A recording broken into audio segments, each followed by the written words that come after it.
लंबोदराय सकलाय जगद्विताय नागाननाय च यज्ञविभूष गौरीसुताय गणनाथ नमो नमस्ते।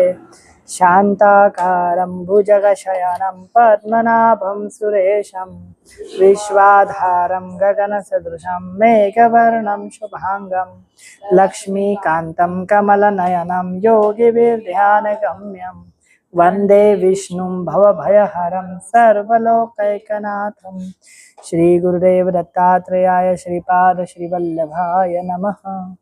अवधूत चिंतन श्री गुरुदेव दत्त। श्री गणेशाय नमः। नवनीतदाभा पीताम्बरादरुणबिम्बफलान्धरोष्टा पूर्णेन्दुसुन्दरमुखान्दरविन्दनेत्रा कृष्णान् परं किमपि तत्त्वमहं न जानेमि।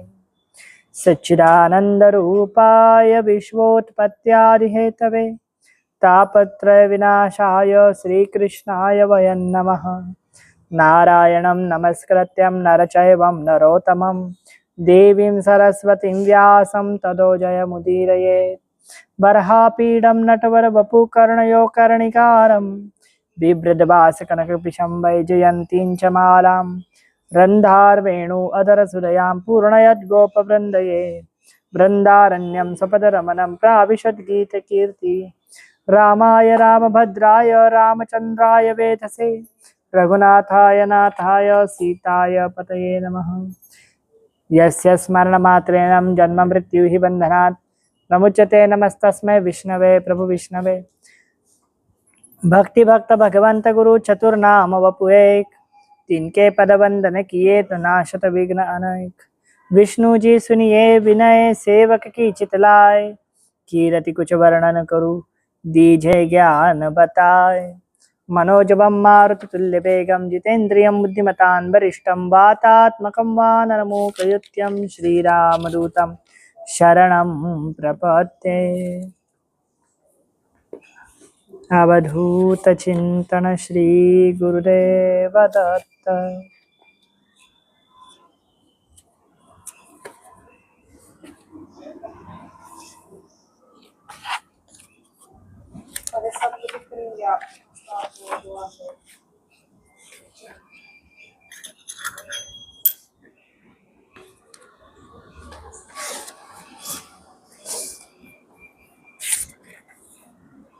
ध्यान मूलम गुरुमूर्ति पूजा मूलम गुरुपदम मंत्र मूलम गुरुवाक्यम मोक्ष मूलम गुरुकृपा ब्रह्मानंदम परम सुखदम केवलम ज्ञानमूर्ति द्वंद्वातीतं गगन सदृशं तत्त्वमस्यादिलक्ष्यम् एकं नित्यं विमलमचलं सर्वधि साक्षिभूतं भावातीतं त्रिगुणरहितं सद्गुरु तन्नमामि।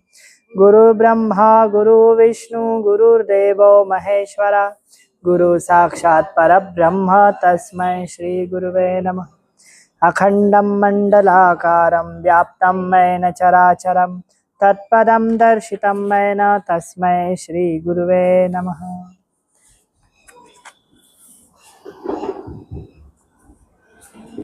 अनंत संसार समुद्रतार नौकाहिताभ्यां गुरुभक्तिदाभ्यां वैराग्य साम्राज्यपूजनाभ्यां नमो नमः। श्री गुरुपादुकाभ्यां कवित्ववाराशिनिशाकराभ्यां दौर्भाग्यदावाम्बुधमालिकाभ्यां श्रीकृतानां रविपतिताभ्यां नमो नमः। श्री गुरुपादुकाभ्यां नताययो श्रीपतितां समीयो कदाचित् प्याशो दरिद्रवर्या मूकाश्च वाचस्पतिताभ्यां नमो नमः। श्री गुरुपादुकाभ्यां नालीकनिकाशदाहताभ्यां नानाविमोहादिनिवारिताभ्यां नमः जनान्भीष्टततिप्रदाभ्यां नमो नमः श्रीगुरुपादुकाभ्यां पालिमौलिव्रजरत्नकान्ति सरेद्विराजझषचन्यकाभ्यां नृपात्वदाभ्यां नतलोकपङ्क्ते नमो नमः श्रीगुरुपादुकाभ्यां पापान्धकारार्कपरम्पराभ्यां तापत्रयाहीन्द्रखगेश्वराभ्यां ल्याब्धिसंशोषणवाडवाभ्यां नमो नमः श्रीगुरुपादुकाभ्यां समाधिषड्कप्रदवैभवाभ्यां समाधिदानं व्रतदीक्षिताभ्यां रमाद्रिवास्थिरभक्तिदाभ्यां नमो नमः श्रीगुरुपादुकाभ्यां स्वार्चापराणामखिलेष्टदाभ्यां स्वाहा सहायाक्षधुरन्धर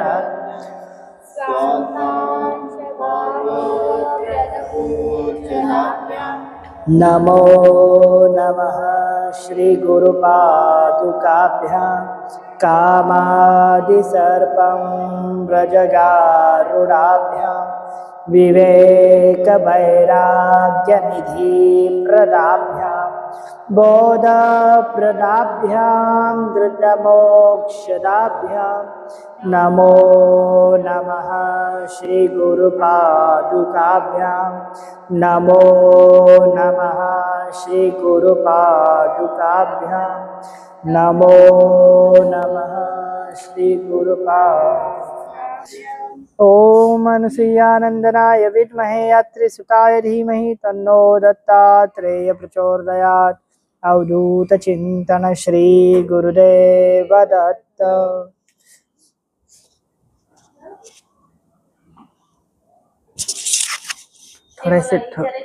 थोड़ी देर पॉज कर यहाँ पर दीपक, 5 मिनट पॉज कर।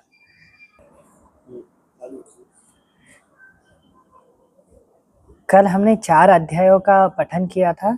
आज 5वें अध्याय से श्री गुरु चरित्र ग्रंथ कथामृत का फिर से पाठ हो रहा है। श्रीपाद श्री वल्लभ के जन्म कथा ये 5वें अध्याय में वर्णित है। अध्याय 5वां। श्री गणेशाय नमः। सिद्ध म्हणाला, नामधारका, लोक कलियुगात धर्मभ्रष्ट झाले, कर्मभ्रष्ट झाले, त्यावेळी श्री गुरु दत्तात्रेयांनी जनकल्याणासाठी अवतार घेतले। पिठापूर येथे अपराज नावाचे आपस्तंभ शाखेचा एक द्विज राहत असे। त्यांची पत्नी सुमती ही धर्मशील व पतिव्रता होती। विष्णू दत्ताची ती मनोभावे पूजन करत असे, आराधना करत असे। एकदा अमावस्येस अपराजाच्या घरी पितृश्राद्ध होते। आमंत्रित ब्राह्मणांचे श्राद्धसाठी भोजन व्हायचे होते। तेव्हा दत्तात्रेय महाप्रभू अतिथी रूपात तिच्या घरी आले। सुमतीने ब्राह्मण भोजनाआधीच भिक्षा कशी घालायची ही तिची सेवा तत्परता पाहून कशी घालायची हा विचार असतानाही तिने अतिथीस भिक्षा घातली। ही तिची सेवा तत्परता पाहून दत्तात्रेयांनी तिला 3 मुखे व 6 हात अशा मूळ श्री त्रिगुण मूर्ती दत्त स्वरूपात दर्शन दिले आणि वर मागण्यास सांगितले।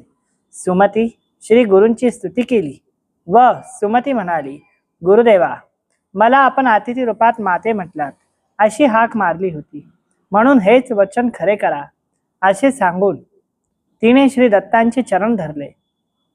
माझे 2 पुत्र जगले, त्याच्यात एक आंधळा आहे तर दुसरा पांगळा, असे पुत्र असूनही नसल्यासारखे आहेत। माझा पुत्र तुमच्यासारखा जगदवंद्य महाज्ञानी देवासारखा व परम पुरुषार्थी असावा ही माझी इच्छा आहे, ती तुम्ही पूर्ण करा। 5वें अध्याय में सिद्ध कहते हैं नामधारक को, कि दत्तात्रेय ने भक्त के कल्याण के लिए भिन्न भिन्न अवतार लिए हैं। कृपया मुझे किस अवतार के विषय में बताएं। तब सिद्ध कहते हैं, सुनिए नामधारक, भगवान के हरि रूप की कई कथाएं वृत्तांत मैंने आपको सुनाई है, किंतु दत्तात्रेय का एक अवतार हुआ जो श्रीपाद श्री वल्लभ नाम से प्रसिद्ध हुआ है।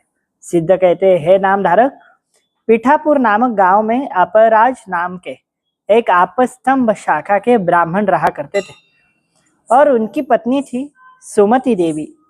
दोनों भी महाविष्णु की आराधना, उपासना, व्रत विधि के साथ करते थे। विष्णु जी को अपना मान चुके थे। एक दिन दत्त प्रभु उनके घर भिक्षा मांगने के लिए प्रस्तुत हुए। वे दिन अमावस्या का अंत था, अतः उस दिन उनके घर पितरों के लिए प्रसन्नता हेतु अमावस्या श्राद्ध यह कर्म विधान था। परंतु सभी ब्राह्मण आने से पूर्व ही वहां पर भिक्षुक के रूप में प्रभु दत्तात्रेय भिक्षा मांगने पहुंच गए। सुमति माता ने अन्यत्र कोई और विचार न करते हुए उन्हें भिक्षा दे दी।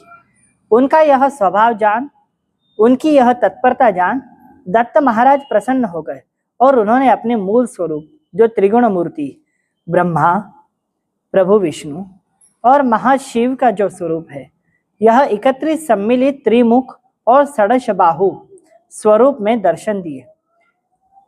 भगवान दत्तात्रेय 3 मुख वाले, 6 हाथ वाले थे।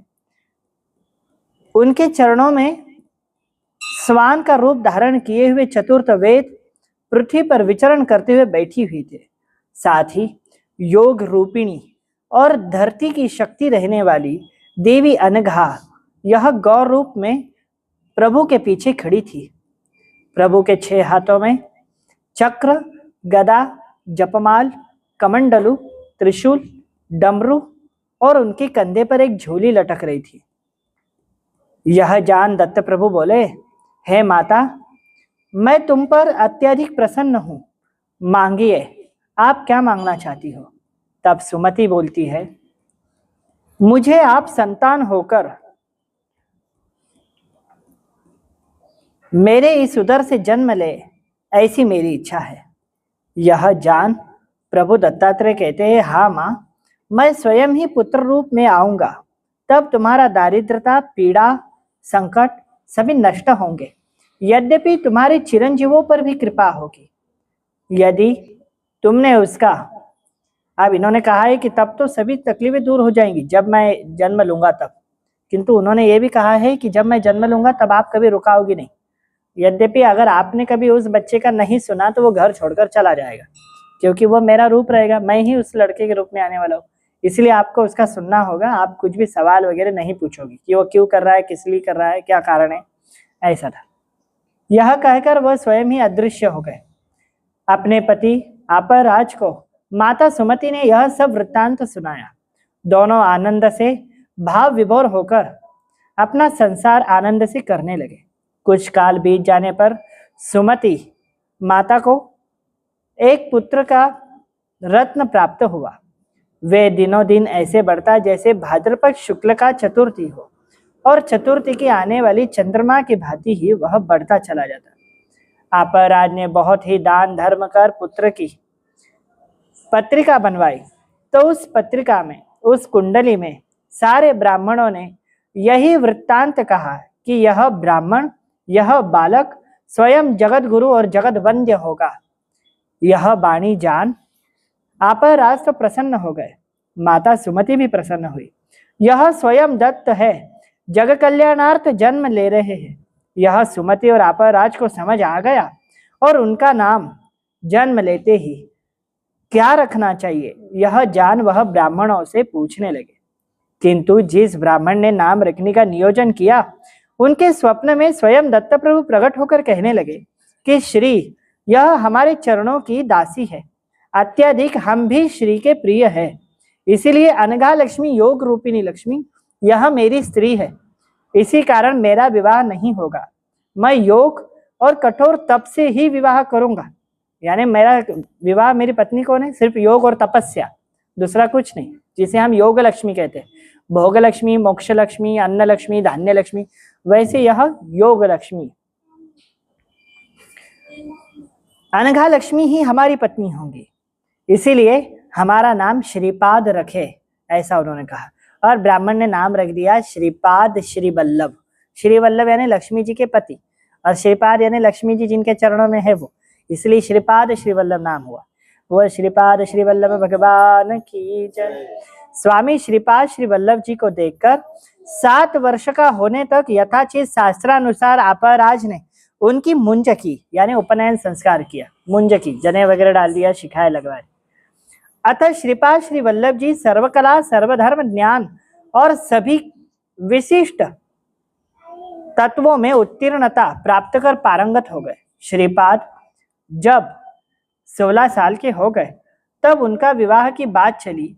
जन्म से उन्हें पूछा गया था, तब उन्होंने कहा कि मैं विवाह नहीं कर सकता हूं, मेरा वैराग्य योग लक्ष्मी यानी अनघा लक्ष्मी से विवाह हो चुका है। तपवंत ब्रह्मचारी योग श्री ही मेरी पत्नी है, इस प्रकार कहने लगे। इसीलिए मैं श्री वल्लभ नाम से कहलाऊंगा या जाना जाऊंगा, यह हमने पूर्व ही कह दिया था। अपने माता पिता से तप हेतु आज्ञा ली तथा उन्होंने उस घर का त्याग कर दिया। हिमालय जाने की अनुमति मांगी, तब माता पिता रुदन करने लगे।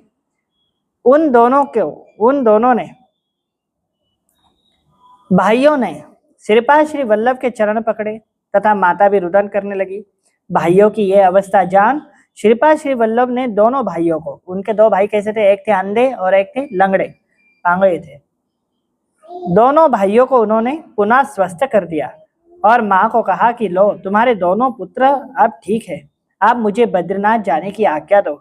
बद्रीनाथ, गोकर्ण आदि करते हुए, सभी तीर्थ करते हुए श्रीपाद श्री वल्लभ जी पुनः कुरवपुर आए। पीठापुर के पास में कुरवपुर गांव है, कुरवपुर आए और वहां पे उन्होंने निवास किया। श्री गुरुदेव दत्तात्रेयाय श्रीपाद श्री वल्लभाय नमः। अवधूत चिंतन श्री गुरुदेव दत्त। भगवान वापस कुरवपुर आए, किंतु भगवान वैसे ही जब श्री शैल मल्लिकार्जुन थे, श्री क्षेत्र गोकर्ण महाबलेश्वर में थे, उस समय क्या कह रहे थे देखो। श्री गणेशाय नमः। नामधारक सिद्ध योग्यास म्हणाला, महाराज श्रीपाद श्री वल्लभांनी कोणत्या उद्देशाने तीर्थयात्रा केली असावी तथा गोकर्ण क्षेत्री ते का गेलेत? शिष्य सिद्ध म्हणालेत, शिष्योत्तमा भक्तांना उपदेशून ते तीर्थयात्रा करत असत, आध्यात्मिक दीक्षा देऊन ते त्यांचा उद्धार करत असत, म्हणून ते स्वयं दत्तात्रय असतानाही, स्वकीय त्रिगुण मूर्ती असतानाही श्रीपाद अवतार घेऊन तीर्थयात्रा व तीर्थभ्रमण करू लागले। अशा पवित्र ठिकाणी उपदेश केल्याने अथवा दीक्षा दिल्याने अधिक चांगला प्रभाव पडतो, म्हणून श्रीपाद श्री वल्लभ जन कल्याणासाठी तीर्थयात्रा करीत असे। अनेक तीर्थ असली तरी गोकर्ण महाबळेश्वर क्षेत्राचं महात्म्य फार थोर आहे। भगवान शंकराचे आत्मलिंग इथे रावणाने प्रतिष्ठित केले आहे, म्हणून या क्षेत्री महाबळेश्वर असे नाव उच्चारित केले जाते। म्हणून या स्थानावरील महिमा हे पुराणापेक्षाही अधिक थोर। अब याद रखें, सिद्ध नामक योगी को नाम धारक पूछता है कि प्रभु ने इतनी तीर्थ यात्रा क्यों की है, क्या कारण था? तब वो कहते हैं कि सुनो, भगवान स्वयं ही दत्तावतार, स्वयं दत्त ही है, पर उसके उपरांत वो इसीलिए तीर्थ यात्रा किया क्योंकि माँ बाप जो कर्म करते हैं वही बच्चे देखकर करेंगे, जो माँ बाप करेंगे वही बच्चे देखकर। उन्हें पता था कि हम आचार्य बनेंगे, हम गुरु बनेंगे, अधिष्ठान बनेंगे और हमारा देखकर ही ये सब जन करने वाले। इसलिए श्री दत्त प्रभु ने तीर्थ यात्रा की और कहा कि तीर्थों में उपदेश देना, ज्ञान देना और वहां की जो भक्ति होती है वो अतिशय श्रेष्ठ है। उसमें भी तीर्थ क्षेत्र में गोकर्ण महाबलेश्वर अत्याधिक मुझे प्रिय और सर्वश्रेष्ठ है। उन्होंने कहा कि ऐसा क्यों? नाम धारक ने कहा ऐसा क्यों, कारण क्या है? तो क्या कहते देखो, सिद्ध कहते सुनो, रावण ने कई बार शिवलिंग लेकर गई, जिसमें से मैंने पहले बताया हुआ है, एक है ज्योतिर्लिंग, आत्मलिंग और प्राणलिंग, और भी है सुवर्णलिंग और अमृतलिंग, ऐसी पंचलिंग विशेष है। सुवर्णलिंग लंका में बैठ गई थी, पर बाकी की लिंग लंका तक पहुंची नहीं। रावण ने कई जगह पर बैठाई, जिसमें से वैद्यनाथ जी भी है और वैजूनाथ जी भी। वैद्यनाथ परली में है, वैजूनाथ जो है वो झारखंड में है। अब रही आत्मलिंग, क्या है देखो। जब रावण ने तपस्या की भगवान शिव की, याद है ना, रावण ने तपस्या की थी, और रावण ने तपस्या करते समय क्या कर दिया, भगवान शिव नेत्र नहीं खोल रहे थे। नंदी जी आए, नंदी जी को बाजू सरका दी है पशु समझ के, बहुत सारे उनकी अवहेलना कर दी, और कैलाश पर्वत के नीचे एक कपार देखकर उसमें हाथ डाल दिया, कैलाश पर्वत उठाने की कोशिश की। भगवान ने एक पैर नीचे रखा और सिर्फ अंगूठा ही नीचे टेक दिया, तो रावण के हाथ दब गए थे। रावण रोने लगा और शिव तांडव स्तोत्र की रचना की। शिव तांडव स्तोत्र पता है ना? जटाटवी गलज्वल प्रवाह पावित स्थले गले वलम विलंबिताम भुजंग तुंड मालिकाम डमड डमड डमड डमन मिनार वर डमर वयम चकार चंड तांडवम तनोतु न शिव शिवम। ऐसे यह स्तुति जान भगवान शिव तो प्रसन्न हुए, किंतु मां पार्वती भी प्रसन्न हुई।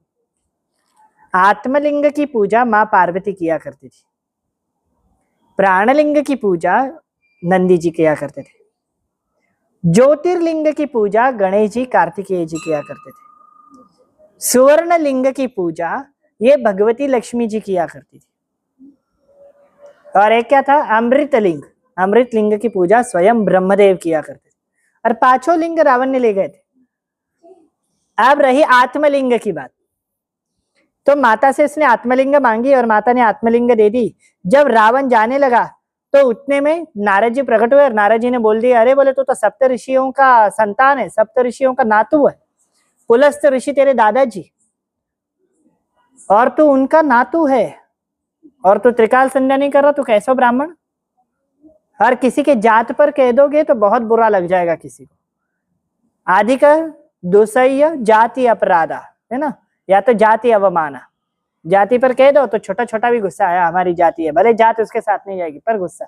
रावण को क्रोध आ गया, रावण बोला ऐसे कैसे, मैं भी त्रिकाल संध्या करता।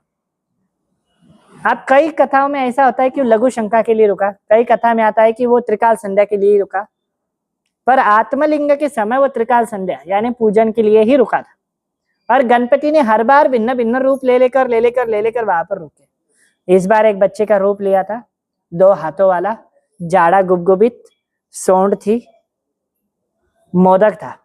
जैसे रावण को आता हुआ देखा, सूंड गायब हो गई, मोदक पेट में चले गए, है ना। 2 हाथ थे, एक हाथ में हरियाली पकड़ी हुई थी, लंबोदर थे, पेट जाड़ा था, खड़े हुए थे। रावण समझ पाता था, पर रावण पर एक बोलते हैं ना, जिसके पास ज्यादा शक्ति आ जाए, ज्यादा ज्ञान आ जाए या पैसा आ जाए तो वो अहंकारी हो जाएगा। रावण पहचानना नहीं चाहता था और कहता है, पुत्र आप ये लिंग पकड़ो, मैं पूजन करता हूँ त्रिकाल संध्या, और ये लिंग नीचे नहीं टेक रहा। अब रावण को इससे पहले कई बार शिवलिंग नीचे रखने वाला प्रकरण पता है, फिर भी अब इन्होंने जाप चालू किया, हाँ हाँ ठीक है मैं वचन देता हूँ, ऐसा हो ऐसा हो। जैसे मालाएं चालू हो गई, त्रिकाल संध्या चालू हो गई, गायत्री आदि का मनन चालू हो गया, जैसे इन्होंने देखा अब माल का आखिरी सुमेरु मणि आने वाला है, गुरु मणि आने वाला है, जैसे गणेश जी ने देखा कि गुरु मणि इसने हाथ में पकड़ा, वैसे गणेश जी ने आत्मलिंग नीचे रख दी। ऐसा था। अब जितनी भी लिंगों का इतना महत्व था कि अगर धरती में चले गई तो धरती उसको छोड़ नहीं सकती, वो धरती को चिपक जाएगा। इसलिए एक शिवलिंग आज भी वो दब गई है, एक शिवलिंग है वो खंडित है, एक शिवलिंग पूर्ण होकर भी कहीं ना कहीं कुछ ना कुछ दाग है, एक शिवलिंग सोने की होकर भी अब तो रही नहीं। सोने की शिवलिंग कहाँ चलेगी वो देवी जाने। कहा जाता है कि कुबेर जी, धन के जो अध्यक्ष है, कुबेर जी के पास वो शिवलिंग है, ऐसा कहा जाता है। पता नहीं, अभी अलकापुरी में भी, बद्रीनाथ क्षेत्र के पास अलकापुरी है, कुबेर जी का निवास स्थान, वहां पर रखा हुआ है, ऐसा सबका कहना है। आद्य गुरु भगवान शंकराचार्य ने उस लिंग के दर्शन किए थे जो रावण ने लाया था, सुवर्ण लिंग उसका। पर ये जो प्राणलिंग है, ये जो आत्मलिंग है, आत्मलिंग आज भी गोकर्ण, कर्नाटका के पास में गोकर्ण महाबलेश्वर है, वहां पर वो लिंग वैसी की वैसी है, जैसी वैसी। क्या कहते देखो आगे, इसी जगह पर जब लिंग धरती को स्पर्श हुआ तब सारे देवताओं ने पुष्प वृष्टि की और रावण सारी सच्चाई समझ गया। उसके उपरांत भी रावण ने वहां पर शिवाभिषेक करते हुए सभी देवताओं का मनन पूजन किया और आत्मलिंग के पास ही सभी देवी देवता वहां पर प्रकट हुए। यह वृत्तांत स्कंद पुराण आदि में भी वर्णित है। यह वृत्तांत स्कंद पुराण में भी लिखा हुआ है। श्री गुरुदेव दत्तात्रेयाय श्रीपाद श्री वल्लभाय नमः। अवधूत चिंतन श्री गुरुदेव दत्त। ये 6ठे अध्याय को हमने सुना दिया। अब 7वें अध्याय की ओर बढ़ते हैं।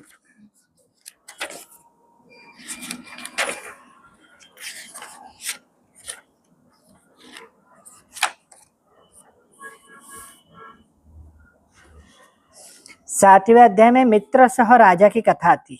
अध्याय 7वां मित्र सह राजाची कथा आणि चांडाळ स्त्रीचा उद्धार। श्री गणेशाय नमः। नामधारक सिद्धाला म्हणाला, हे मुने, गोकर्ण क्षेत्राचे महात्म्य सांगणारी एखादी पुराण कथा मला सांगा। सिद्ध म्हणाले, पूर्वी इक्ष्वाकू वंशात मित्रसह नावाचा राजा होऊन गेला। तो मृगयेस एके दिवशी अरण्यात गेला। त्याच्या हातून एका दैत्याचा वध झाला। त्याचा सूड घेण्यासाठी त्या दैत्याचा भाऊ मनुष्य रूपात त्याच्या राजधानीस आला आणि त्याने राजगृहात आचार्याचे काम केले। परंतु पितृ श्राद्धासाठी खूपसे ब्राह्मण बोलवण्यात आले। वसिष्ठासह अनेक थोर ऋषी तिथे भोजनासाठी बसले होते। जसे त्यांच्या समोर भोजनाचे पान वाढण्यात आले, तसे वसिष्ठ ऋषींच्या शिष्यांना अंतर्दृष्टीने कळाले कि या भोजनात नरमांस है। यहाँ पर बताया जाता है, नामधारक पूछता है सिद्ध योगी को कि मुझे गोकर्ण क्षेत्र का महात्म्य बताओ। तो वो क्या कहते हैं, सुनो। इक्ष्वाकु वंश में एक मित्रसह नाम का राजा था। उसके हाथों से गलती से एक दैत्य मर गया। वो दैत्य खूंखार नहीं था, दैत्य मर गया। पर उसके भाई ने बदला लेने के लिए राजा के गांव गया। राजा के जब गांव गया तो वहां पर उसने आचार्य का काम किया। और आचार्य का काम करते समय जिस दिन पितृ श्राद्ध था, बड़े बड़े साधु संत महंत बुलाए गए थे, तपस्वी बुलाए गए थे। उस दिन उसने क्या किया, एक व्यक्ति को मार दिया और उसके नरमांस की भाजी बनाई, उस नरमांस का भोजन बनाया, अन्न बनाया और वो पत्तल पर परोस दिया। अब जैसे साधु संत के सामने आया, वैसे वशिष्ठ ऋषि के शिष्य थे, उन्होंने नेत्र बंद किया और उन्होंने देखते समझ गए कि अरे यहाँ पर नर भोजन, नर मांस है, यहाँ पर ये हमारा सत्वता भंग करना चाहता है। यह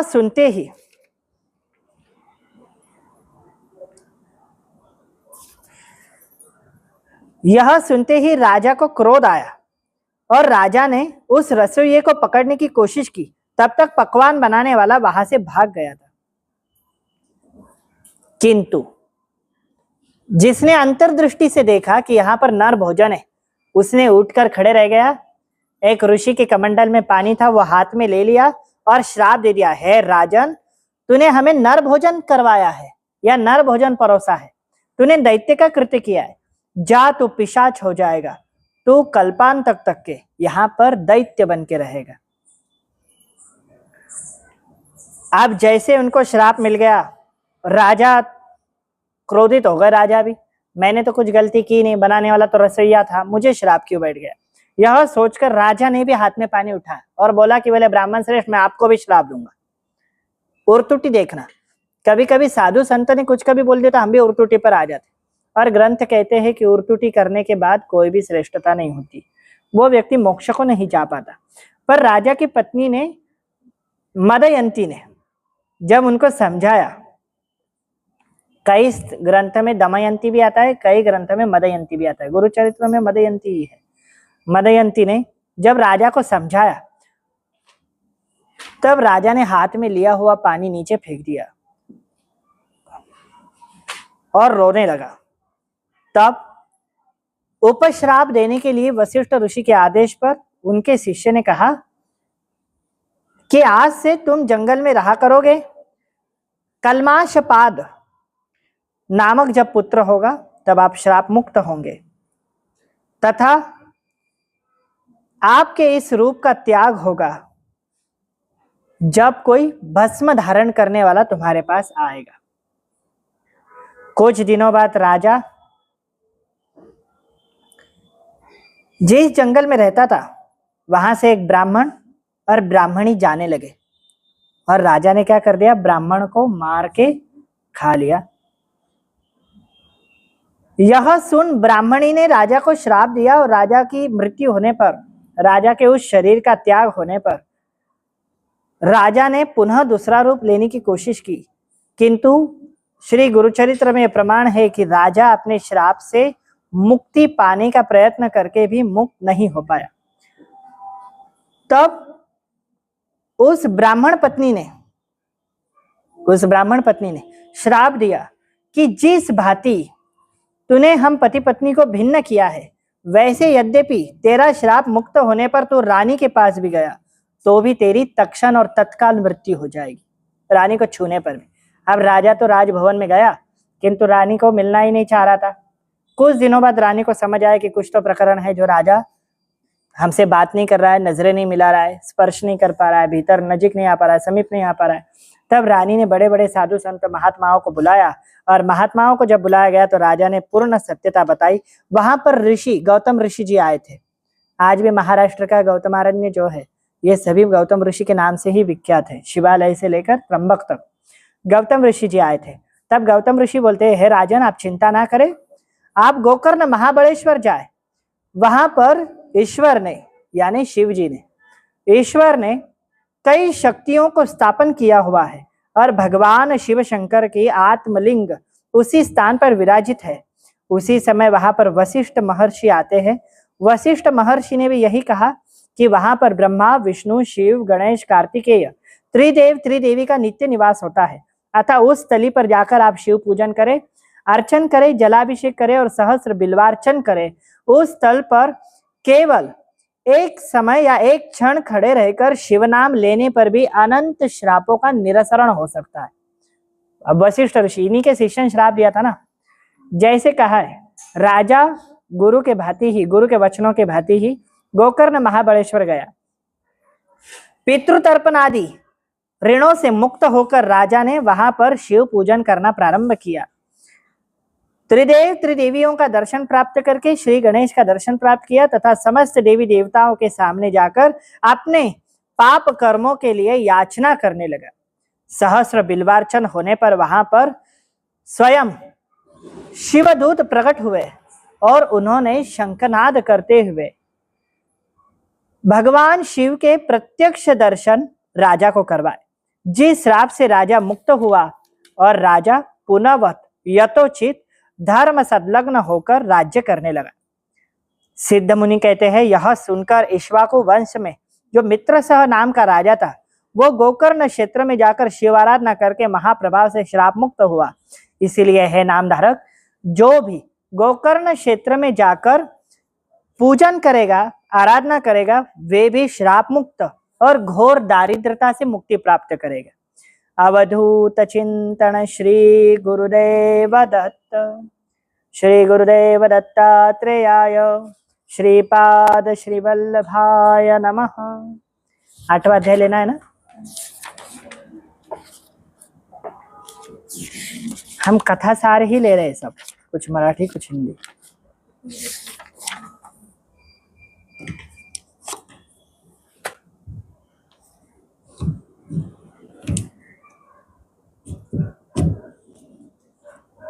अध्याय 8वां। मतिमंद विप्रपुत्रावर श्री गुरूंची कृपा। श्री गणेशाय नमः। सिद्ध म्हणाला, नामधारका, तुला मी श्री गुरु श्रीपाद श्री वल्लभांचे पुढील चरित्र सांगतो, ऐक. श्रीपाद यती गोकर्णातील 3 वर्ष गुप्तपणे अज्ञातवास करून मग श्रीशैल पर्वतावर राहिले.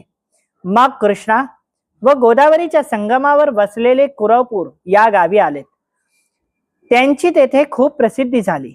त्या गावात एक वेदज्ञ ब्राह्मण राहत असे. अंबिका ही त्यांची पत्नी, त्यांची मुलं ही जगत नसत. पुढे नवस व सायासाने त्यांना एक पुत्र झाला, पण तोही मतिमंद होता. मुंज झाल्यावरही त्याला पित्याचे विद्याभ्यास शिकविण्यास खूप प्रयत्न करूनही त्याचा अभ्यास काही प्रगतिशील होत नसे. अंबिकेला पतीची चिंता पाहून खूप दुःख वाटले. तो ब्राह्मण पुढे जाऊन काही अल्पश आजाराने मरण पावला. अंबिका ही विधवा झाली. अंबिका उदरनिर्वाहासाठी घरोघर भिक्षा मागत असे. एका पंडिताच्या पत्नीला त्या शोचनीय अवस्थेत पाहून लोकांना वाईट वाटत. तिचा निर्बुद्ध मुलगा काही कामधंदा करीत नाही म्हणून त्याची निंदा करायचे. ते म्हणायचे, मूर्खा, तू आपल्या वंशाला कलंक लावलास. तुझ्या चिंतेने पिता गेला आहे, त्यामुळे मातेला भिक्षा मागावी लागत आहे. पित्रांचीही तुला अधोगती करण्यासाठी या जन्मास भाग पाडले आहेस. पित्रांनाही तू या जन्मास भाग पाडले आहेस. त्या मुलाला रोजचे रोज होणारी लोकनिंदा सहन होत नसे. तो दुखी झाला. त्याने आपल्या मातेला प्राण त्यागाचा विचार बोलवून दाखविला. तिलाही जगणे असह्य झाले होते. मग दोघेही आत्महत्या करण्यासाठी ठरविले व ते दोन्हीही नदी तीरावर गेले. श्रीपाद यती तेथे स्नान करीत होते. मरण्यापूर्वी त्या सत्पुरुषाचे दर्शन घ्यावे म्हणून ती दोघेही त्यांच्यापाशी गेलीत आणि त्यांना वंदन करून म्हणाली, स्वामी, जल समाधी घेण्यापूर्वी आम्ही तुमचे दर्शन करू इच्छितो. स्वामी श्रीपाद श्री वल्लभांनी त्याला आत्महत्येचे कारण विचारले. तर त्या बाईने सांगितले, हा माझा पुत्र अज्ञानी आहे. माझे स्वामी हे ज्ञानी, विद्वान व वंदनीय होते, पण हा पुत्र अज्ञानी असल्यामुळे गावातील लोक याचा छळ करतात व मलाही आता जगणे असह्य झाले आहे. स्वामी, तरी तुम्ही कृपा करा. हे बोलणे ऐकून स्वामी श्रीपाद श्री वल्लभ म्हणाले, अग, तुझा हा मुलगा अत्यंत ज्ञानी आणि अत्यंत धर्मशील होईल. चिंता करू नकोस. श्रीपाद श्री वल्लभांचे वरदहस्त त्या लेकराच्या, त्या ब्राह्मण पुत्राच्या मस्तकी पडताच तो सर्वज्ञानी झाला. तरीही श्रीपाद श्री वल्लभांनी विचारले, अंबिका, तुला काही मागायचे असेल तर माग. अंबिका म्हणाली, देवा, मला हे दारिद्र्य कसं जाईल याचं मार्गदर्शन करा. तरी कृपा करून तुम्ही मला माते म्हटला आहात. मला तुमच्यासारखाच ज्ञानी, आध्यात्मिक आणि सर्व समर्थवान दिव्य असा मुलगा व्हावा, ही कृपा करा. देव श्रीपाद श्री वल्लभ म्हणाले, तू शनिप्रदोषाचे व्रत आचरण कर. त्या दिवशी पिंपळाची पूजन कर, शिवाभिषेक कर, यथासांग पूजा कर व श्री दत्तांच्या श्रीचरणात स्मरण करून त्यांच्या नावाने कीर्तन कर. पुढच्या जन्मास मीच तुझा पुत्र होईल अशी मी तुला आशीष प्रदान करतो. हे ऐकून अंबिका प्रसन्न झाली. काही दिवसानंतर अंबिका ही मरण पावली. तथा तिचा मुलगा मातेच्या सांगण्यावरून गावात पुरोहित तथा अध्यात्म पूजन हे अद्वितीय विश्वालयाच्या अनुसार करण्यास सक्षम झाला. पुढे माझ्या पोटी नारायणाचा अवतार होणार आहे असे विचार करून तिच्या आईने प्राण सोडले होते. म्हणून तोही मुलगा शनिप्रदोष हे व्रत आचरण करू लागला. इसमें बताया जाता है कि भगवान ने सब तीर्थ घूमने के बाद श्रीपाद श्री वल्लभ जी कुरवपुर में गए. एक माँ और एक बेटा, 2 जन. एक बेटा मतिमंद था, ब्राह्मण था, मतिमंद था, पढ़ाई नहीं आती, वेद नहीं आता, कोई मंत्र नहीं पढ़ता था. क्या करे? उसने कह दिया, गाँव वाले मेरी परेशानी, मेरे को छल रहे, मेरे को परेशान कर रहे. बोले फिर? बोले माँ मेरे को रहना ही नहीं. माँ बोली कि बोले मैं भी तो बूढ़ी हो गया, मेरे को भी कौन संभालने वाला, मेरे को भी रहना जड़ जा रहा है, कौन भिक्षा मांगते बैठेगा, लोग कुछ भी कह रहे. बोले फिर चलो हम दोनों भी जाते, प्राण छोड़ देते. अब जैसा जाना तो वहां पर श्रीपाद श्री वल्लभ जी अपनी नित्य आराधना कर रहे थे, स्नान पूजन कर्म कर रहे थे. जैसे वो एक स्थान पर बैठे, सभी ने प्रणाम किया. और देखते हुए ये माता और पुत्र इन्होंने भी कहा कि बहुत सारे जन श्रीपाद श्री वल्लभ के दर्शन कर रहे हैं, हम भी मरने से पहले एक साधु पुरुष के दर्शन कर लेंगे। और जैसे साधु पुरुष के दर्शन करने गए तो उन्होंने बोले, स्वामी जल समाधी घेण्यापूर्वी तुमची दर्शन करायची इच्छा होती, ती आता पूर्ण झाली आहे। श्रीपाद श्री वल्लभ ने बोले कि भाई तेको जल समाधि लेना है, पर अभी के लिए मुझे कहे कि लेने का कारण क्या है। तो बोले मतिमंद लड़का, ये पढ़ नहीं सकता और मेरा उधर निर्वाह हो नहीं सकता, मेरे पास में क्षमता नहीं है, ताकत नहीं है, मेरी क्षीणता हो चुकी, मुझे भी जीना कठिन हो रहा है। और गुरु दत्तात्रेय ने नृसिंह सरस्वती महाराज ने माता को कह दिया था, पीड़ा क्या है? बोले मतिमंद बेटा बैठा, बोले इसको यहाँ पर। जैसे सामने बैठा और वरद हस्त सिर पर रखे, अब जो खुद ही आदि पुरुष है, उनका अंश है, उनको क्या अशक्य है? कोई भी अशक्य है ही नहीं। जैसे हाथ रख दिया वो महाज्ञानी तपस्वी हो गए। उनका जो बेटा था वो सर्व समर्थ हो गया, ग्रंथ पारायण में निपुण हो गया, चारों वेद तो ऐसे कहने लगा जैसे वेदज्ञ मर्मज्ञ हो, ऐसे कहने लगा। पर माता ने कहा मेरी और एक इच्छा है। क्या है अंबिका, कहो। तो बोले आपने मुझे माता कहा था। बोले फिर मुझे आपके जैसा ही पुत्र चाहिए। तो बोले मेरे जैसा पुत्र? मेरे जैसा तो कोई और है ही नहीं, मेरे जैसा मैं ही हूँ। नारायण कहते हैं मेरे जैसा मैं ही हूँ। तो बोले फिर? बोले अगले जन्म में मैं तेरे गर्भ से जन्म लूंगा। श्रीपाद श्री वल्लभ जी, हाँ, प्रथम अवतार। अब ये दूसरा, हम प्रथम मोचते, पर श्रीपाद श्री वल्लभ जी के कई, श्री दत्तात्रेय कई अवतार हुए। ये कलयुग का प्रथम हम पकड़ सकते। श्रीपाद श्री वल्लभ कई अवतार हुए, जिसमें 16 दत्त भी है, 16 दत्त अवतार भी हुए। यतिराज, अवधूत, दिगंबर, अनघा लक्ष्मी, अनघ दत्त इत्यादि अवतार हुए, ब्रह्मचर्य आदि सभी। व्रत कह दिया, शनि प्रदोष का व्रत करो। जिसको घोर दारिद्र्य है, काम नहीं बन रहे, बहुत ज्यादा तकलीफ है, भगवत प्राप्ति इच्छा है, शनि प्रदोष का व्रत करो। पीपल की आराधना करो और पीपल के नीचे शिवाभिषेक करो। बड़े से बड़ी व्याधि नष्ट हो सकती है। ठीक है प्रभु, मैं वही करूंगी। गई, शनि प्रदोष का व्रत करने लगी। कुछ दिन के बाद प्रभु ने स्वप्न में दर्शन दिए कि हाँ, आप देखो महाप्रयाण का समय आ रहा है, अब तो अपने अपने निज स्थान सवैकुंठ में प्रयाण कर, दूसरे जन्म में हम तेरे संतान बोलकर अवतरित होंगे। अंबिका जो थी वो मृत्यु हो गई, उसका बेटा बाद में प्रदोष करने लगा। इसलिए प्रदोष का बहुत व्रत है, बहुत पुण्य है। व्रत करने लगा, कुछ काल बीतने पर उसका भी देहावसान हो गया। यहाँ पर इतना ही अध्याय। कल के अध्याय में पता चलेगा कि जो अंबिका थी वो विदर्भ में, यानी महाराष्ट्र के एक भाग में, विदर्भ में जन्म लेती है, एक आपस्तंभ शाखा में। और उनके एक पिताजी भी है, उनके गर्भ से भगवान दत्तात्रेय का दूसरा अवतार होता है माता पिता के घर, वो होता है श्री नृसिंह सरस्वती। उनका जन्म नाम शालग्राम देव, और ऐसा नाम रखने में आता है, क्या था, नरहरि दत्त, है ना, नरहरि दत्त ऐसा था। तो नरहरि नरहरि नरहरि नाम उनका सभी ब्राह्मणों ने रखा। जन्म नाम शालग्राम देव था। और उनको भी यही आदेश था कि जिस दिन आप मना करोगे कुछ भी करने के लिए, उस दिन वो घर छोड़ के निकल जाएगा, ऐसा था। श्री गुरुदेव दत्तात्रेयाय श्रीपाद श्री वल्लभाय नमः। लेना 9वां अवतार के विश्राम करना है।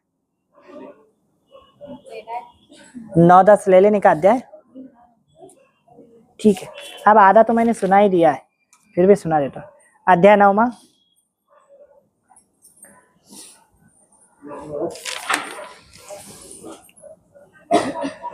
नौवे अध्याय के अंदर श्री इनके जन्म कथा नहीं आएंगी, नृसिंह सरस्वती की। अभी क्या हुआ, अभी प्रदोष व्रत हुआ ना। 9वें अध्याय में संभवतः परिट की कथा आएंगी,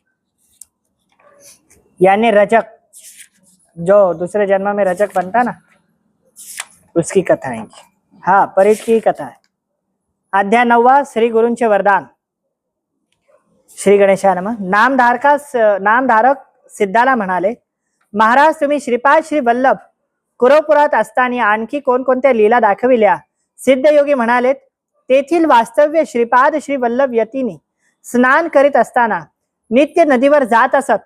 लोकाचाराचे अनुसरून संध्या पूजन कर्मे ही करत असत. त्यांच्या या कर्मास एक भाविक परीट नावाचा एकी गावी राहत श्री गुरूंना साष्टांग नमस्कार करीत असे. वंदन करण्यासाठी एके दिवशी तो आला असताना श्रीपाद श्री वल्लभ त्याला म्हणाले, तू भक्तिपूर्वक मनाने नित्य दररोज मला नमस्कार करतोस, माग, तुला काय मागायचे आहे? दररोज मठ झाडतोस, संसार चिंता टाकून तू माझ्या सेवेस लागला आहे. सडा सम मार्जन करतोस, सगळी कामे करतोस. आता तू माग, तुला काय मागायचं आहे? एक था परीठ जो रोज गुरु के आश्रम झाड़ता, साफ सफाई करता, छड़ा डालता और विवाहित होने पर भी घर की चिंता सब छोड़ दी. हम घर की चिंता करते, यह अध्याय से पता चलेगा. घर की चिंता सब छोड़ दी. उसके उपरांत भी उसके घर के सभी काम परिपूर्ण हो जाते. गुरु कृपा कितनी दीर्घ है वो देखो, सब कुछ हो जाता. उसके बच्चों की देखरेख पूरी हो जाती, पत्नी की देखरेख पूरी हो जाती, माँ पिता की गरज पूरी हो जाती, सेवा भी पूरी हो जाती. गुरु महिमा कितना अपरंपार और अगढ़ है, अगणित है, वो बताया जाता है इसमें. पर एक दिन गुरु ने पूछ ही लिया, अब तू बोल, तेरी इच्छा क्या है? तूने बहुत सेवा कर ली हमारी, क्या चाहता है वो? और उसने देखा कि नाव में एक मुसलमान राजा, बहुत सारे यवन राजा बहुत सारे अपनी रानियों को लेकर घूम फिर रहा था. क्या कर रहा था? घूम फिर रहा था. इसने देख लिया नाम को, और नाव को देखने के बाद में अचानक मन में इच्छा हो गई. क्या इच्छा हुई? हे महाराज, ये नाम में इतने राजा लोग हैं, इनके पास कितना पैसा, कितना धन, बड़ा सुख है. ऐसा भाग्य तो हमको कभी मिला ही नहीं. काश हमें कभी मिलता तो. गुरु ने कहा, तुझे भोगना है क्या? बोले, हाँ, मेरी तो इच्छा है. पर प्रभु, मैं आपको भूल ना जाऊं. क्या कहता है देखो, मैं आपको भूल ना जाऊं. गुरु श्रेष्ठ, मैं तुमको भूल ना जाऊं. स्वामी क्या कहते देख, पुढच्या जन्मास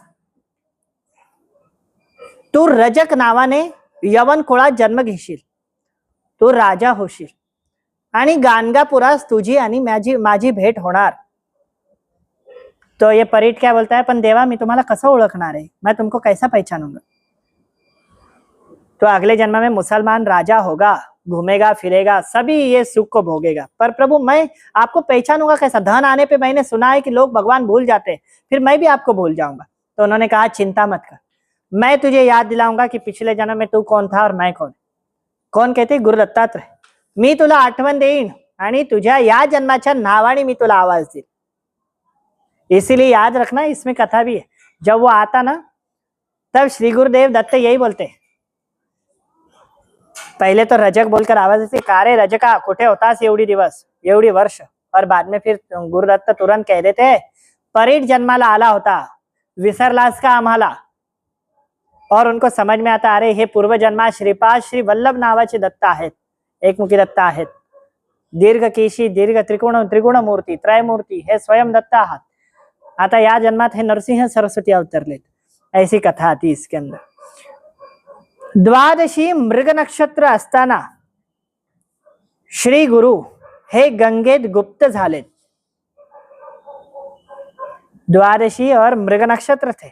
उस दिन भगवान श्रीपाद श्री वल्लभ ने गंगा में, गोदावरी कृष्णा तट है वहां पर, जो कुरवपुर गया है उसको पता है, वहां पर श्री गुरु ने अंतर ध्यान होगा, ऐसा इनका कहना है. अभी अपन 9वां अध्याय हो गया, 10वां लेना है. आज 10 पूरे कर लेते, कल थोड़े रहेंगे.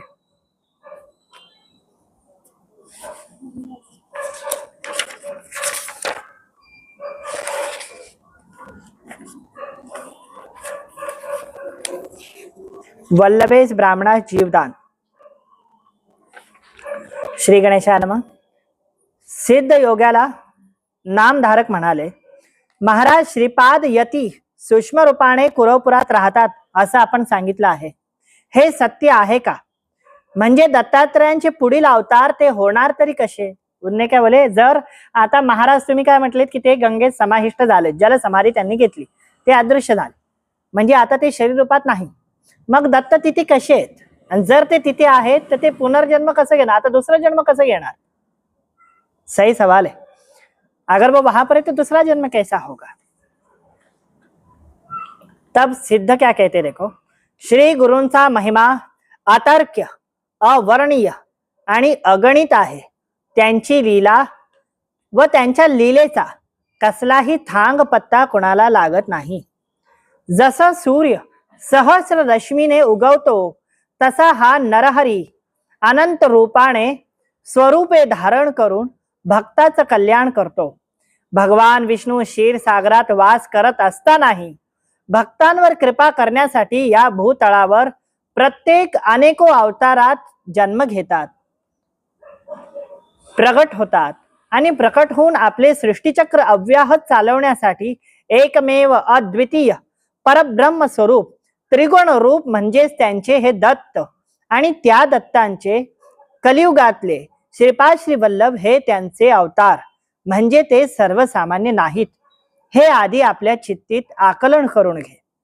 म्हणून त्या यती श्रीपाद श्री वल्लभांनी करवपुरात अव्यक्त रूपाने राहण्याचा निर्णय घेतला असेल तरी ते व्यक्त आणि अव्यक्त रूपाने तिथेच वास करतात. यानी वो अगर वहां पर रह भी रहे तो नहीं है ऐसा सोचो मत, और नहीं है तो भी नहीं है ऐसा सोचो मत. जैसे महाविष्णु अनंत रूप ले सकते वैसे महाविष्णु का ही एक रूप है श्री दत्त त्रिशूल त्रिगुण मूर्ति, और उन्हीं का अवतार ये है. काश्यप गोत्री वल्लभेश नावाचा एक ब्राह्मण होता. तो सुशील सदाचारी होता. व्यापार धंद्यासाठी तो सतत तडजोड करत असे, पण तो प्रत्येक वर्षी कुरवपुरात श्री दत्तांच्या दर्शनासाठी जात असत. अब एक इसमें से एक छोटी सी चमत्कारिक कथा सुना रहे सिद्ध. एक ब्राह्मण था वल्लभेश. वो बहुत काम धंधा करता, लेकिन हर साल में एक दिन ऐसा होता कि वो अपनी कमाई का कुछ धन लेकर श्री दत्तात्रेय की कुरवपुर को जाता रहता था. किंतु ब्राह्मणों का रूप धारण करके तीन चार चोर उनके ऊपर ध्यान रख दिया और देखा कि इसके पास बहुत सारा पैसा है. जैसे वल्लभेश बैठा वो झोली छोड़ता ही नहीं था, हमेशा पास करके कुछ औषधि उसे खिलवा दी गई, बेशुद्ध किया गया, मूर्छित कर दिया गया. और तीनों जनों ने, जिसने ब्राह्मण का वेश लिया था उसने चाकू निकाला, छुरी निकाली और वल्लभेश का गला काट दिया और पैसे की पोटली चुराकर अपने पास रख ली. किंतु वल्लभेश का गला काटते समय वल्लभेश कह रहा था, श्रीपाद राजम शरणम प्रपत्ते, श्रीपाद राजम शरणम प्रपत्ते, श्रीपाद राजम शरणम प्रपत्ते. अब जिसने श्रीपाद राज का स्मरण किया हो तो श्रीपाद श्री वल्लभ कैसे नहीं आएंगे. अब वो जो ब्राह्मण रूपी वो तीन जन थे, वो तीनों की तीनों हंसने लगे और उन्होंने कह दिया, अरे अरे ऐसा कुछ नहीं होता, कोई भगवान नहीं है, और ये तो कोई तो भी आदमी की पूजा कर रहा है, कोई भगवान है ही नहीं, ये कौन है श्रीपाद श्री वल्लभ, हम जानते ही नहीं, और कुछ नहीं होगा. लीला क्या होती है मालूम. श्रीपाद श्री वल्लभ की समाधि अवस्था, चरण पादुका अवस्था होने के उपरांत भी श्रीपाद श्री वल्लभ जी वहां पर एक भील रूप में प्रकट होते, अत्यंत विशाल रूप धारण करते, और पास का जो भाला था, बड़ा भाला पता ना, शक्ति अस्त्र भाला था, भाले से तीनों को मार दे रहे थे. उसमें के एक जन ने हाथ जोड़ दिया और कहने लगा, प्रभु क्षमा करे, प्रभु क्षमा करे, प्रभु क्षमा करे. उसके हाथ में भस्म दी और कह दिया गया, ये वल्लभेश नाम का ब्राह्मण मेरा भक्त है, तूने इसका धन चुराया है, इसीलिए तुझे प्रलय काल होने तक महानरक की यातना भोगनी होगी. बोले प्रभु मुझसे भूल हो गई, क्या करे बताए. इसका मुंड वापस इसके धड़ को लगा दे और उसके मुख पर और गर्दन पर भस्म डाल दे. थोड़ी भस्म उस जो चोर था उसके हाथ में दे दी, चोरी करने वाले की. अब जैसी भस्म दी, जो मरा हुआ व्यक्ति था ना वल्लभेश ब्राह्मण, वो ऐसे उठ बैठा मानो कुछ हुआ ही नहीं. और उसने आजू बाजू देखा तो दो जन मरे हुए, एक जन बैठकर रो रहा है. उन्हें कहा, काय झालं ब्राह्मण देवता, यतिराज झालं काय, क्या हुआ. तो वो कहने लगे कि देख, हमने तेको मार डाले थे, तू मर गया था, ऐसी बात ऐसी. बोले फिर मैं जिंदा कैसे हुआ. बोले यहाँ पर एक यति आए थे, भगवे कपड़े थे, बड़ा एक भाला पकड़ा हुआ था, भील की तरह दिख रहे थे, पर वो यति कौन थे हमको कुछ ही पता नहीं. बोले कैसे थे. बोले वो अजीब थे पर शंकर जैसे भी दिख रहे थे, अजीब थे पर शंकर जैसे दिख रहे. वल्लभ समझ गया कि श्रीपाद श्री वल्लभ है और जोर जोर से रोने लगा था. बोले तू क्यों रो रहा है. बोले मेरा ऐसा अभागा है, ऐसा गतभाग्य हूं मैं कि मेरे प्राण जाने के बाद प्रभु तो आए किंतु मैं दर्शन भी नहीं कर पाया. जो भस्म कंठ पर थी लगी हुई, वो भस्म निकाली, अपने मस्तक पर लगाई और जोर जोर से रोने लगे, श्रीपाद राजम शरणम प्रपत्ते, श्रीपाद राजम शरणम प्रपत्ते, श्रीपाद राजम शरणम प्रपत्ते. और कहने जैसे वो कहने लगे वैसे वातावरण में अजीब सी हलचल हुई और श्रीपाद श्री वल्लभ जी सामने प्रकट हो गए. कहने लगे क्या हुआ, किस लिए रो रहा है. तो बोले प्रभु आप तो आए, दर्शन भी नहीं दिए, आप चले गए थे. बोले अभी तो आया हूँ, आप रोना बंद कर दे, आ जा. बोले प्रभु एक कृपा करो, क्या करना है. बोले ये जितने भी मारे इनको वापस जिंदा कर दो. बोले अरे इसने तुझे मारा है. नहीं प्रभु जिंदा, अगर वो मारती नहीं तो तुम कैसे आते थे, है ना, वापस जिंदा कर दो. प्रभु प्रसन्न हो गए मरे हुए दोनों चोर को फिर से जिंदा किया और उन तीनों चोरों ने वल्लभेश नाम के ब्राह्मण से दीक्षा ली और मंत्र लिया, श्री गुरुदेव दत्त। और चारों जन श्री कुरवपुर गए। वहां पर बहुत बड़ा अन्नदान हुआ, समाराधना हुई, ब्राह्मणों का भोजन हुआ।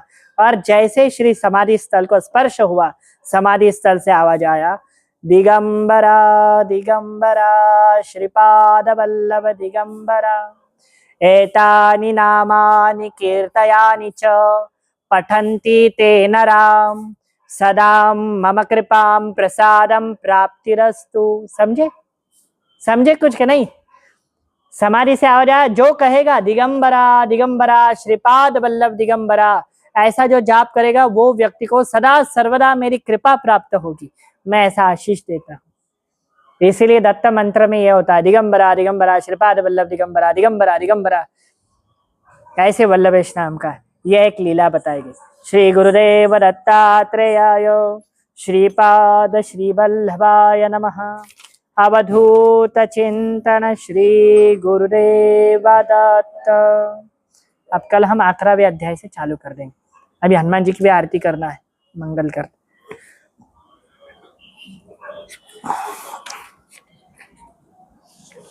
अब कल वो श्री नरसिंह सरस्वती जी का जन्म है, फिर उनकी आगाध लीला। ऐसे गुरु चरित्र ये पुस्तक या ग्रंथ नहीं है, ये स्वयं दत्त ही है।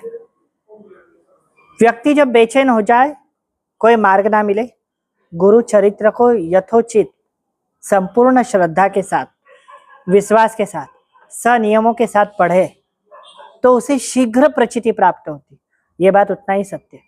इसमें कुछ कुछ पंक्तियां हैं जो स्त्रियों ने नहीं पढ़ना चाहिए, ऐसा उल्लेखित किया है, पर ये श्री दत्त ने नहीं कहा, ये लिखित मर्यादा है, लिखे वालों ने कहा। किंतु गुरु चरित्र सभी के लिए सुयोग्य है। अगर हम गुरु को माता पिता सर्वस्व रूप में मानते हैं तो ये भी शंका होती है कि माताएं गुरु चरित्र पढ़े या ना पढ़े। तो इसका जवाब यही है कि ये सभी के लिए सुलभ है, सभी गुरु चरित्र पढ़े, बस शुद्धि अशुद्धि का नियम पाले, पवित्र होकर गुरु चरित्र का आश्रय ले। गुरु चरित्र के समीप रहकर कीर्तन करने पर स्वयं दत्त गुरु ही उस सेवा को स्वीकार करते हैं, ये लिखित है। चलो आरती करते, कीर्तन, फिर दूसरी आरती की तैयारी। आरती होने तक, आरती की तैयारी होने तक हम गुरु पादुका अष्टकम या सिद्ध मंगला स्तोत्र, क्या लेना है? गुरु पादुका अष्टकम या सिद्ध मंगला स्तोत्र?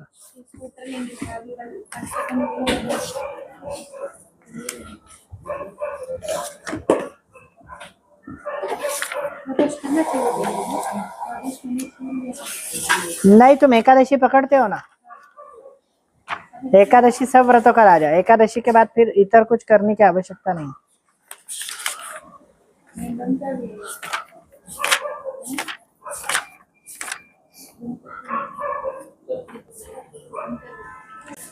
श्रीमदनंता श्री विभूषिता आत्पल लक्ष्मी नरसिंह राजा, जय विजयी भव दिग्विजयी भव श्रीमदखंडा श्री विजयी भव।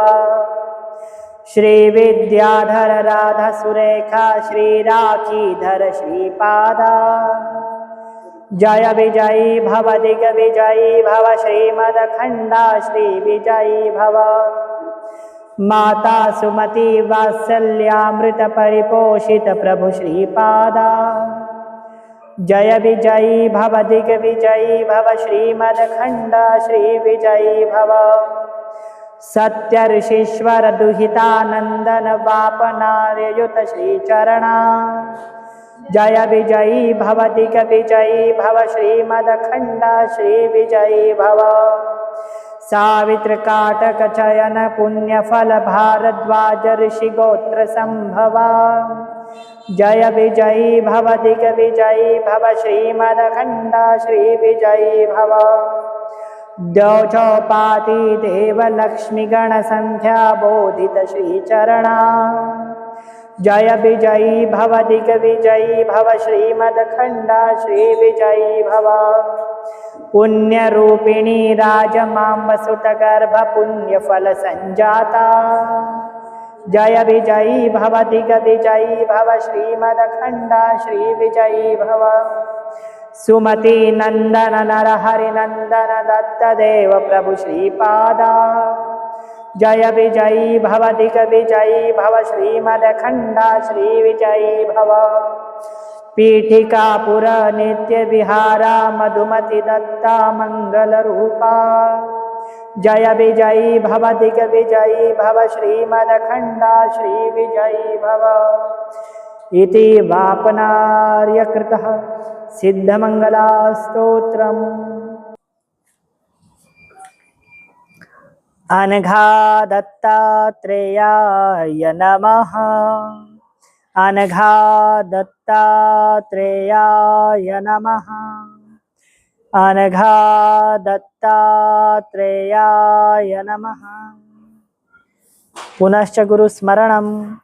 गुरु ब्रह्मा गुरुर्विष्णु गुरुदेवो महेश्वरा गुरु साक्षात् परब्रह्म तस्मै श्री गुरुवे। अखंडं मंडलाकारं व्याप्तं येन चराचरं तत्पदं दर्शितं येन तस्मै श्री गुरुवे नमः। ध्यानमूलं गुरुमूर्ति पूजामूलं गुरुपदं मंत्रमूलं गुरुवाक्यं मोक्षमूलं गुरुकृपाम्। ब्रह्मानन्दं परमसुखदं केवलं ज्ञानमूर्ति द्वन्द्वातीतं तत्त्वमस्यादिलक्ष्यम् एकं नित्यं विमलमचलं सर्वधि साक्षिभूतं भावातीतं त्रिगुणरहितं सद्गुरुं तन्नमामि। श्री गुरुदेव दत्त।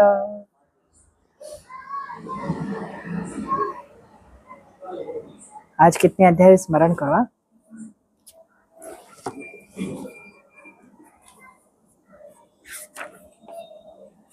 दत्त की आरती ना?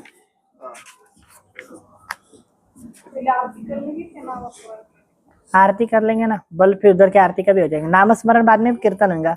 श्री दत्त जय दत्त श्री दत्त।